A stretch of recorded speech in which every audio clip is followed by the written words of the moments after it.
भारताला स्वातंत्र्य मिळून आज 79 वर्षे झाली आहेत, परंतु स्थानिक लोकप्रतिनिधी, आमदार, खासदार, प्रशासन, राज्य आणि केंद्र सरकार यांचा दुर्लक्ष आणि उदासीनतेमुळे देशातील बहुतांश ग्रामीण भाग आजही पाणी आणि इतर मूलभूत सुविधांपासून वंचित आहे आणि त्यांना नरक यातना भोगाव्या लागत आहे।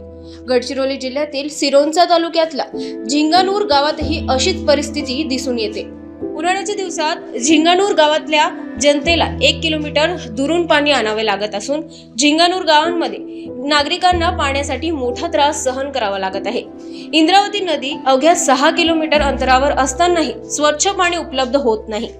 परिणामी ग्रामस्थांना नाल्यात खड्डे खोदून दूषित पाणी पिण्याची वेळ आली आहे। सिरोंचा परिसरात गोदावरी, प्राणहिता आणि इंद्रावती सारख्या मोठ्या नद्या असूनही जलपुरवठा योजनेचे अभाव आहे। प्रशासनाकडून अद्याप ठोस उपाययोजना न झाल्याने समस्या अधिक गंभीर होत आहे। झिंगानूर हे गाव या संकटाने सर्वाधिक प्रभावित झाले आहे। उंच सखल आणि खडकाळ भूप्रदेशामुळे भूजल पातळी खूपच खाली गेली आहे। हँडपंप आणि विहिरीचे पाणी आटल्याने स्वच्छ पाणी समस्या परिसरात निर्माण झालेला असून दूषित पाणी पिल्यामुळे नागरिकांच्या आरोग्यावरही विपरीत परिणाम होताना दिसत आहे।